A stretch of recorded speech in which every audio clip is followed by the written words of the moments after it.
மழைகளினால் சேதமடைந்த வீடுகளை நிர்மாணிப்பதற்கு மற்றும் மண் சரிவு அபாயமுள்ள வீடுகளுக்கான கொடுப்பனவுகளை வழங்குவதற்குமான வழிகாட்டல்கள் வெளியிடப்பட்டிருக்கிறது. நிட்வா புயல் காரணமாக ஏற்பட்டிருக்கக்கூடிய அவசர அனர்த்த நிலைமையினால் பாதிக்கப்பட்ட பகுதிகளில் மக்களின் இயல்பு வாழ்க்கையை வளமைக்கு கொண்டு வருவதற்காக இந்த வழிகாட்டல்கள் வெளியிடப்பட்டிருக்கிறது.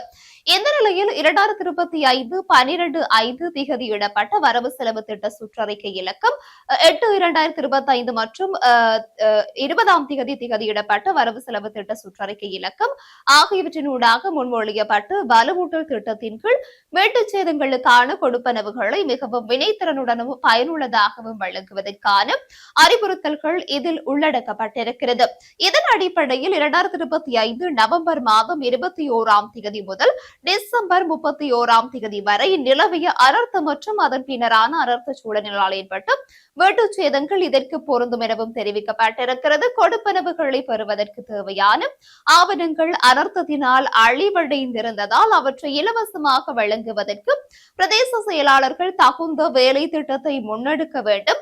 ஆவணங்கள் தொடர்பான சிக்கல்கள் எழும்போது கிராமிய மற்றும் பிரதேச அனர்த்த முகாமைத்துவ மற்றும் நிவாரண சேவை குழுக்களின் பரிந்துரையின் அடிப்படையில் உறுதிப்படுத்தப்பட்ட பிரதிகள் அல்லது பிற உறுதிப்படுத்தப்பட்ட ஆவணங்களை கொண்டு கொடுப்பனவுகளை செலுத்த முடியும் அல்லது ஆவணங்களை பின்னர் சமர்ப்பிக்கும் அடிப்படையில் கொடுப்பனவுகளை மேற்கொள்ளவும் அனுமதி வழங்கப்பட்டிருக்கிறது. அனர்த்த நிவாரண பணிகளில் ஈடுபடும் பல்வேறு நிறுவனங்களின் பங்களிப்பு குறித்து இதில் விரிவாகவும் விளக்கப்பட்டிருக்கிறது.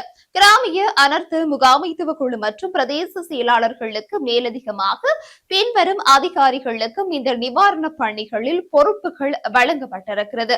அது என்ன அதிகாரி அப்படின்னு சொல்லி பார்த்தோமே ஆனால் நிர்வாக கிராம உத்தியோகத்தர், காணி உத்தியோகத்தர், சமூக வலுவூட்டல் உத்தியோகத்தர், வீட்டு வசதிகள் அதிகார சபை பிரதிநிதி, சமுத்தி உத்தியோகத்தர், நகர அபிவிருத்தி அதிகார சபை பிரதிநிதி, வீட்டு வசதி உத்தியோகத்தர் என கள உத்தியோகத்தர்கள் என இவ்வாறாக உத்தியோகத்தர்களுக்கு வழங்கப்பட்டிருக்கிறது.